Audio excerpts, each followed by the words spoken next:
CEO को makeup करने वाली औरतें बिल्कुल पसंद नहीं थीं। इसलिए जब महिला कर्मचारियों ने सुना कि वह छुट्टी से वापस आ गया है तो उन्होंने जल्दी से अपना मेकअप उतार दिया। फिर सबने उसका स्वागत करने के लिए सूट जैकेट पहन ली। नई लड़की को ये नियम नहीं पता थे, इसलिए वह चुपके से एक तरफ खड़ी हो गई। उसी समय एक मैनेजर जो उसे पसंद नहीं करता था, उसने जानबूझकर उसे आगे बढ़ाया, लेकिन उन्हें उम्मीद नहीं थी कि वह सीईओ के होठों को चूम लेगी। सब हैरान रह गए। लड़की को लगा कि अब उसका काम तमाम हो गया और उसने तुरंत सीईओ से माफी मांगी, लेकिन सीईओ ने अचानक उसे गले लगा लिया और कहता रहा कि उसने उसे कितना याद किया। लड़की कंफ्यूज हो गई क्योंकि वह इस आदमी को नहीं जानती थी। उस आदमी ने अपने असिस्टेंट को लड़की को सुपरवाइजर प्रमोट करने और उसकी सालाना सैलरी $5 मिलियन करने का आदेश दिया। फिर वह उसे सीधे अपने ऑफिस ले गया, ये देखने के लिए कि उसे चोट तो नहीं लगी। जैसे ही लड़की उससे सैलरी बढ़ाने के बारे में पूछने वाली थी, वह आदमी अचानक उसके कंधे पर झुक गया और सो गया। उसी समय उसकी आंखों में एक चमक आई और वह तुरंत जाग गया, लेकिन ऐसा लगा कि उसे अभी जो हुआ था वह सब याद नहीं रहा। उसने लड़की को बिना इजाजत अपने ऑफिस में घुसने की हिम्मत करने पर डांटा। फिर उसने अपनी असिस्टेंट को बुलाया और उसे तुरंत निकालने का ऐलान किया। लड़की और असिस्टेंट एकदम से स्तब्ध रह गए। लड़की ने उस पर पर्सनैलिटी डिसऑर्डर वाले मरीज जैसा बर्ताव करने का इल्जाम लगाया, लेकिन हालात को देखते हुए उसके पास गुस्से में वहां से जाने के अलावा कोई चारा नहीं था। हालांकि वह मुश्किल से वहां से निकली ही थी कि उस आदमी का कॉफी पीते हुए चीनी के टुकड़े से गला अटक गया। तेज आवाज सुनकर असिस्टेंट और लड़की तुरंत वापस आ गए। हालत गंभीर देखकर लड़की ने उस आदमी को बचाने का तरीका ढूंढा। उसने उसके पेट में जोर से मुक्का मारा। जब उसने देखा कि वह आदमी बेहोश हो गया है तो उसने उसे जमीन पर गिरा दिया और सीपीआर और सीने पर दबाव डाला। जब उस आदमी के वाइटल साइन स्टेबल हुए तो मैनेजर, जो लड़की से नफरत करता था, ने उसे कंपनी छोड़ने का ऑर्डर दिया और उसके पास वहां से जाने के अलावा कोई चारा नहीं था। लड़की के जाने के बाद सीईओ जागा और उसके चेहरे पर एक बार फिर रोशनी की किरण चमकी। उसने तुरंत अपने असिस्टेंट से पूछा कि लड़की कहाँ है। जब उसे पता चला कि उसे नौकरी से निकाल दिया गया है तो वह गुस्सा हो गया और उसने जानना चाहा कि उसे किसने निकाला है। फिर उसने असिस्टेंट को उसे तुरंत ढूंढने का ऑर्डर दिया। असिस्टेंट को लगा कि आदमी को बुखार है, लेकिन उसका माथा गर्म नहीं था। आदमी को एहसास हुआ कि उसने दो पर्सनैलिटी बना ली है और अपनी दूसरी पर्सनैलिटी की वजह से उस औरत को नौकरी से निकालने से रोकने के लिए उसने एक कॉन्ट्रैक्ट साइन किया। अगर उसने उसे नौकरी से निकाल दिया तो उसकी सारी प्रॉपर्टी उसे वापस मिल जाएगी। असिस्टेंट को उत्सुकता हुई। उसने उससे पूछा कि उसे एक आम लड़की से प्यार क्यों हो गया,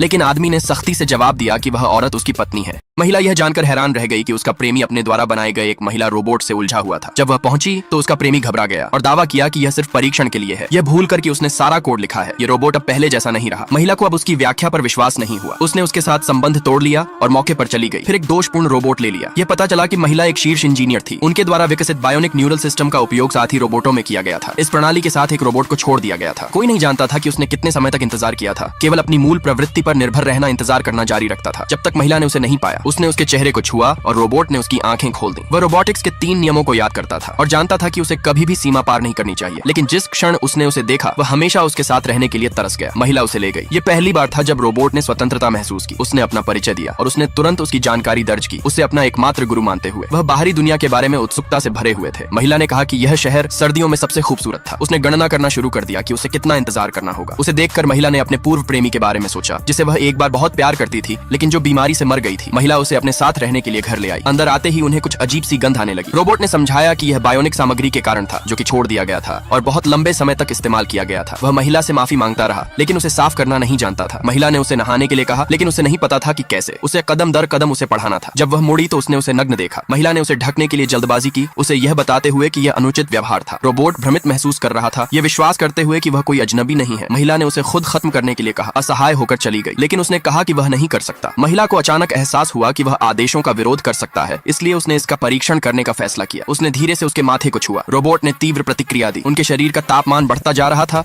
और उनका सिस्टम खतरे में पड़ने लगा। उसने सोचा कि वह मरने वाला है। महिला ने समझाया कि यह एक बायोनिक प्रतिक्रिया थी, वास्तविक खराबी नहीं। लेकिन रोबोट ने कभी इसका अनुभव नहीं किया था और केवल अत्यधिक असुविधा महसूस की थी। उसकी हालत बिगड़ती चली गई। महिला कारण को लेकर असमंजस में थी। जब रोबोट ने अचानक उसे टेबल के खिलाफ दबा दिया तो वृत्ति से प्रेरित होकर उसने उसे चूमने की कोशिश की। महिला ने उसे रोका समय में, लेकिन उसे पतन के कगार पर देखकर उसने आखिरकार उसकी मदद करने का फैसला किया।